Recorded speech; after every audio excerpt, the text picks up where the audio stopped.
개장전 성공 전략입니다. 힘이 빠질 때는 힘내게, 그리고 너무 처져 있을 때는 때로는 좀 채찍 것 같은 멘트도 해주면서 우리의 힘을 돋궈주시는 분이죠. IBK 투자증권 함정남 차장님과 전략 챙기겠습니다. 차장님 어서 오세요. 안녕하세요. 네. 연말 연초 그래도 사뭇 달라진 분위기, 시장의 긍정적인 평가, 기대할 수 있는 요소를 많이 언급해 주셨었는데요. 지금 가장 놀라운 건 제 기준에요. 부족한 제 기준에도 달러 인덱스와 국채 금리 너무 불편한 숫자인데 그럼에도 불구하고 우리가 잘 순항하고 있다라는 점입니다. 이런 부분에 대해서 얘기 좀 해주세요. 네, 일단은 달러 인덱스는 계속 말씀드렸지만 우리나라만의 문제는 아니다. 킹달러가 너무 강력하게 전 세계에서 압도적으로 유례가 없을 정도로 미국 경기만 좋았다라는 것이 각국의 달러의 불편한 이슈였기 때문에 그 전에 있었던 원달러 환율의 급등은 위기 상황 때 나왔었던 거였잖아요. 네. 지금은 그런 상황이 아니다라는 점을 이젠 시장에서는 모두가 다 제가 더 이상 강조하지 않더라도 느낄 수 있을 것 같습니다.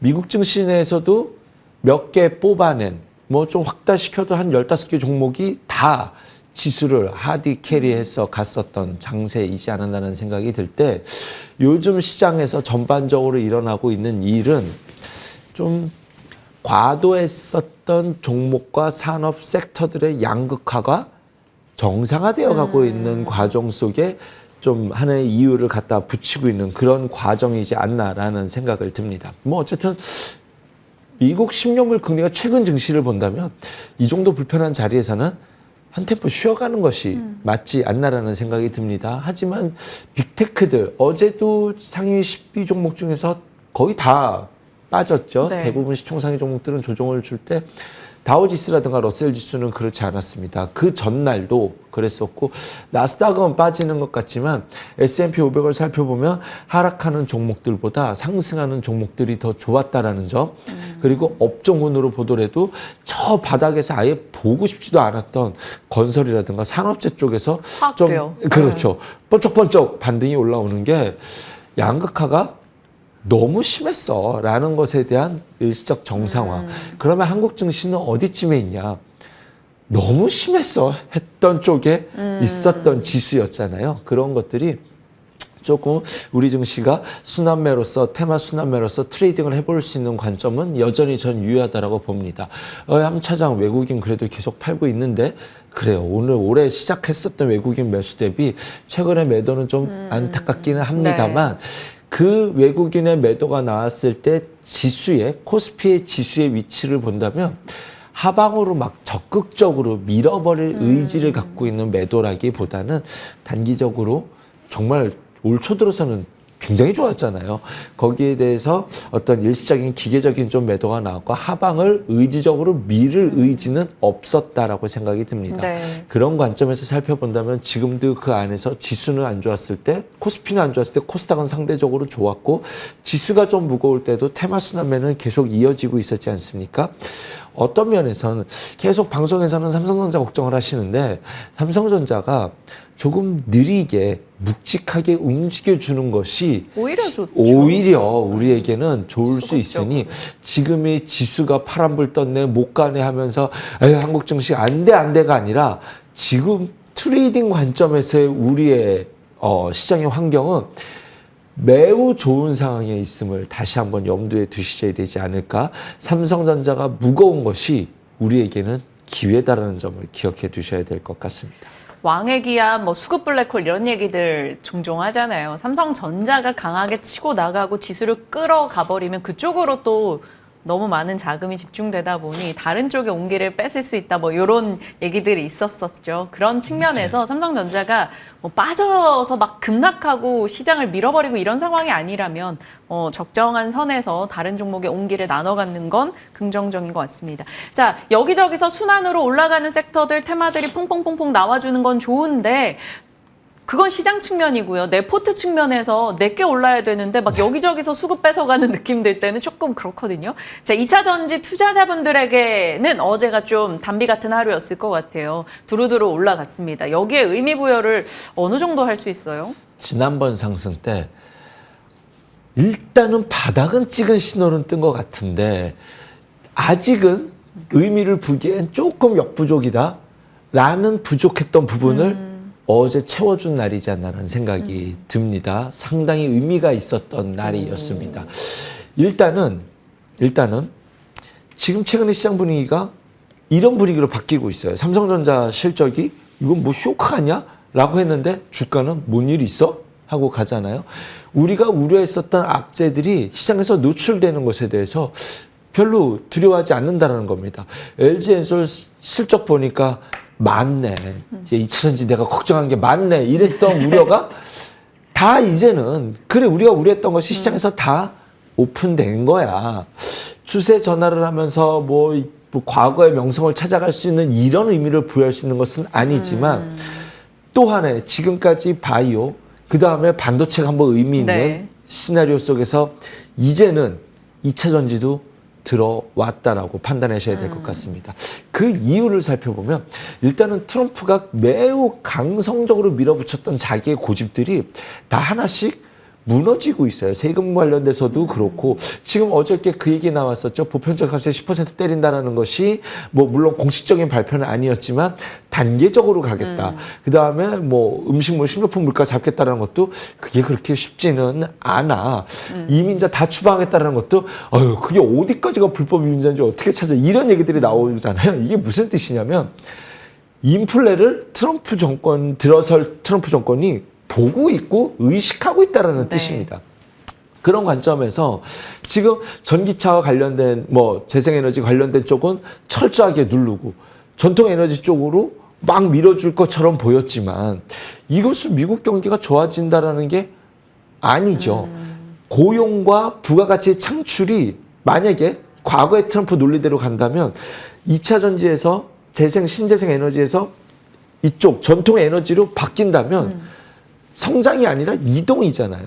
그럴 필요가 없다라는 것이고 또 하나 전통적으로 지금 트럼프를 지지하고 있는 지역구에서도 이쪽 2차 전지 전기차 이쪽 밸류 체인은 상당히 중요한 의미가 있다라는 점을 긍정해 본다면 이쪽을 의도적으로 누를 필요는 없다라는 것이 실제로 좀 시그널로 뭐 등장하고 있지 않나. 실제로 뭐 어저께 트리거에서는 전기차 생산 판매가 뭐 테슬라에서 좋았다라는 것이 명분이었지만 그 명분 대비 주가의 반응은 확실했다라는 점. 과거에 올랐을 때 며칠 전에 올랐었을 때 에코프로 BM만 점이었다라고 한다면 어제는 종목 스펙트럼이 의미가 있었습니다. 거래량도 좋았고요. 대주전자 포함 LNF, 에코프로, 코스모 신소재, 에코엠 드림도 훅 올라와서 이제부터 관심을 가져야 될 것은 이쪽을 필두로 해서 종목군들이 확산되어 갈 수도 있다라는 기대감을 둔 염두에 둔. 그리고 2차 전지가 오르는 것이 다른 섹터에서 테마하신 분들은 또 큰 섹터가 하나 오니까 내 거 수만 올면 오래 걸리는 거 아니야. 뭐 이런 말도 안 되는 걱정을 하시는 분인데 그러시면 안 됩니다, 여러분. 지금 2차 전지가 움직여서 반등을 주기 시작하면 우리의 순환매 시장은 더욱더 좋아질 겁니다. 왜냐하면 지금 2차 전지 섹터들은 종목들은 절망에 있었던 진짜로 투심이 갖고 계신 분들 한다면 대부분 30-40% 마이너스였는데 여기서 물타기에서 빠져나오면 죽었던 투자 자금이 생명력 있는 활동 자금으로 바뀌게 되고 그렇게 빠져나온 자금이 다른 섹터의 투자 섹터 순환매에 더 활동성, 생명력을 부여넣을 수 있기 때문에 시장에서 또 의미 있는 아주 중요했었던 의미 있는 섹터에 뭐 귀환이다 이렇게까지 말씀드릴 수는 없겠지만 아주 의미 있는 반등의 시그널은 등장했다라고 말씀드리겠습니다. 그 2차 전지를 너무나 이제 오랫동안 부침에 겪으니까 시청자분들이 입자 전지 일단 잊고 보자라는 얘기를 붙이기도 했었었는데 나를 잊지 말아요. 2차 전지가 어제 본인들의 존재감을 좀 드러내줬는데 거기에 의미를 부여할 수 있다라는 답변을 건네주셨습니다. 2차 전지 지켜보도록 하겠고요. 그동안 이제 바이오도 작년 이제 좀 가장 빠르게 말씀해 주셨고 방산, 조선, 건설기계, 원전 이런 쪽에 대해서 계속 중간중간 체크를 해주시면서 호흡을 해주셨단 말이죠. 근데 그중에서 조선 많이 올랐고요. 건설기계도 말씀 주시고 올랐고요.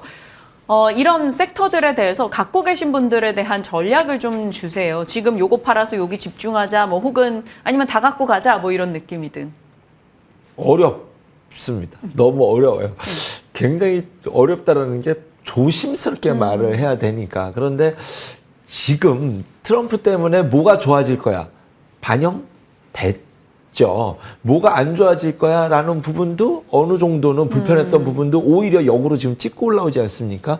그런 트럼프 취임 때문에 계기로 이런 일이 일어날 거야. 이거는 알 수 없지만 지금 시장의 전반적인 분위기를 캐치하는 것이 더 중요하지 네. 않을까라는 생각이 듭니다.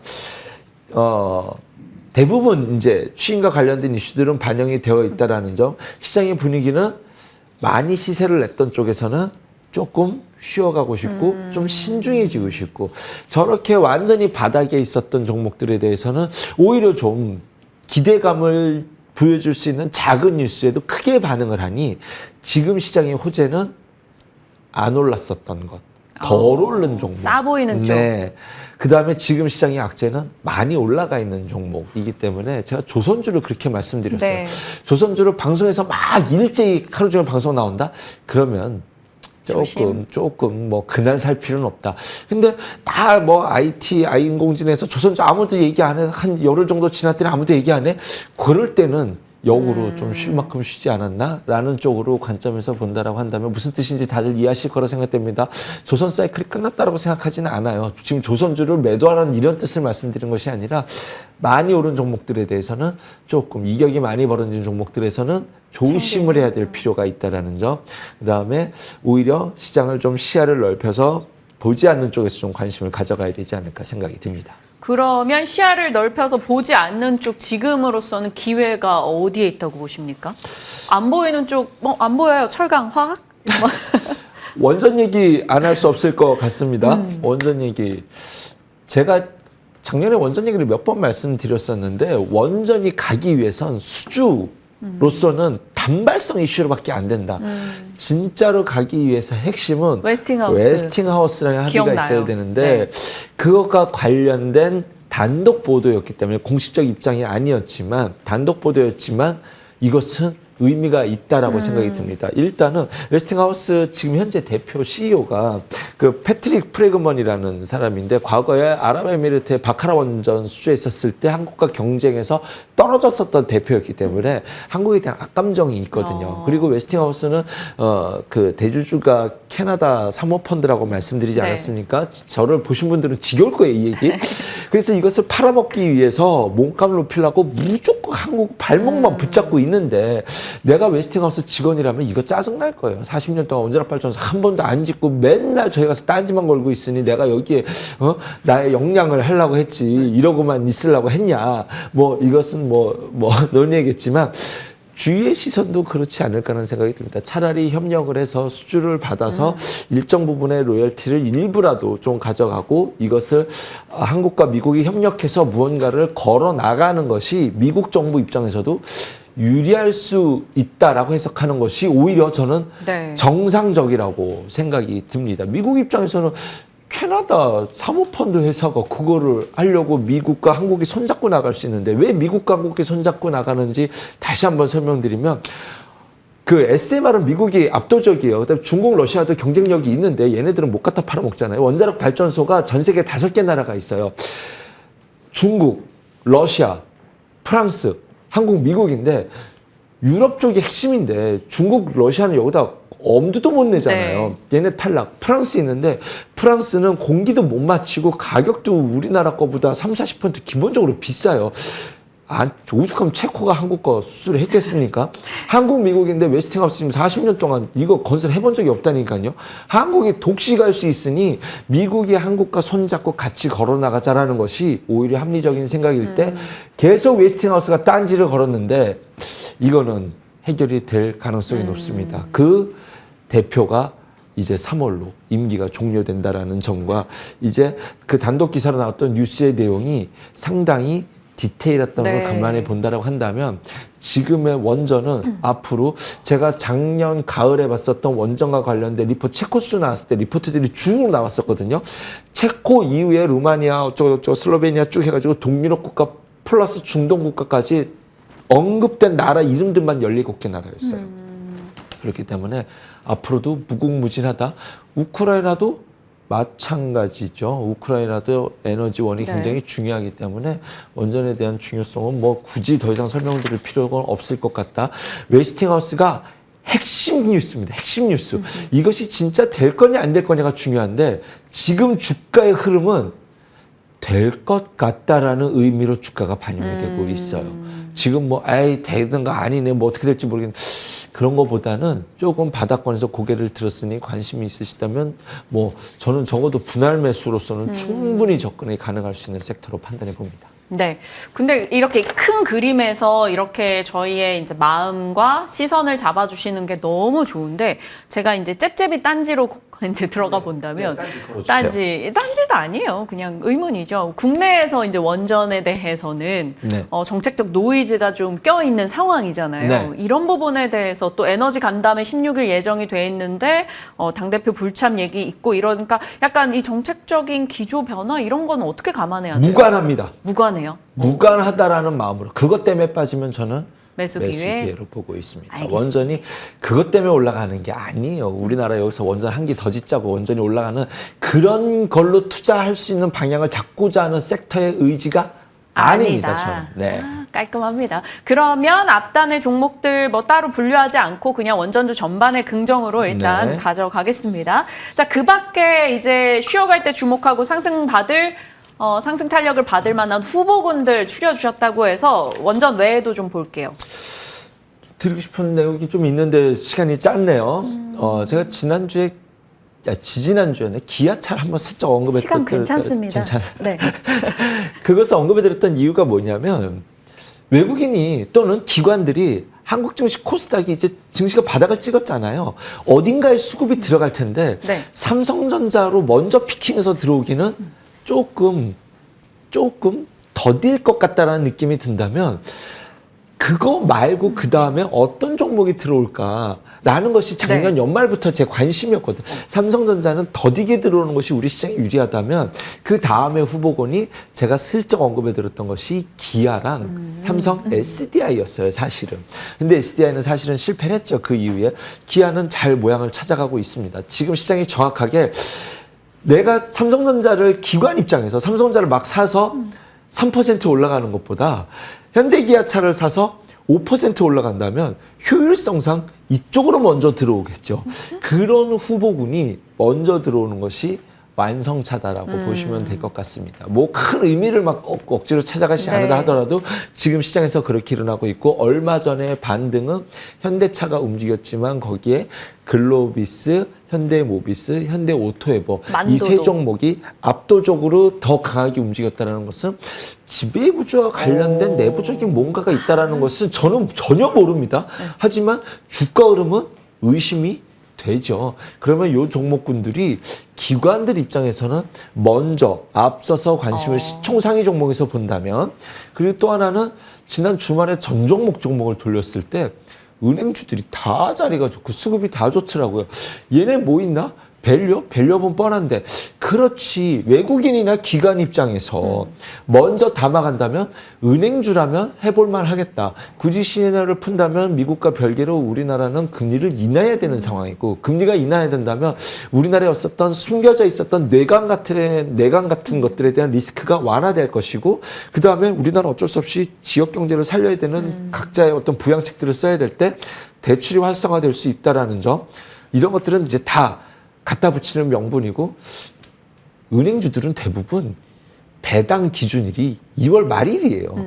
그러한 것들을 놓고 본다면 기관들 입장에서 또 외국인들이 한국에 본격적으로 매수가 들어온다면 은행주들이 좀 먼저 들어오는 경향이 있거든요. 그런 관점에서 볼 때 은행주들도 대형주 중에서 뭐부터 살까 관심을 가졌을 때 완성차 업체, 은행주들은 관심을 갖고 지켜보자라고 말씀을 드리겠고요. 또 하나는 좀 테마가 좀 쉬어가는 테마 보면은 자율주행 드론이 조금 쉬지 않았나 주말에 뽑았는데 어저께 좀 시간은 뉴스도 좀 있었고. 올라가가지고 네. 좀 아쉽긴 합니다. 그렇게 뽑은 것이 이번 주 금요일에 그 생활 물류법이라고 해가지고 물류 택배 로봇 택배라든가 드론 택배와 관련돼서 시행을 하겠다라는 이런 17일, 이슈들이 네. 있습니다. 그래서 자율주행과 관련된 잘 쉬었는데 어떻게 시간에서 아름답게 상승했습니다. 뭐 드론 관련된 종목도 어저께 좀 조정을 준 이후에 출발하는 시그널이 떴다. 다음 테마도 눈여겨서 조정을 줬었던 섹터에서 기회를 찾아보자라고 말씀드리겠습니다.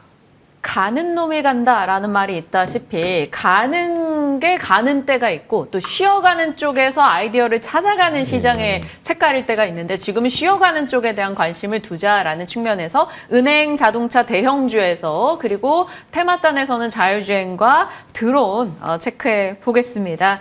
참 다양한 섹터와 종목 얘기 나누는데 시간 가는 줄 모르고 이야기 나눠봤네요. 함정남 차장님과 함께했습니다. 고맙습니다. 감사합니다.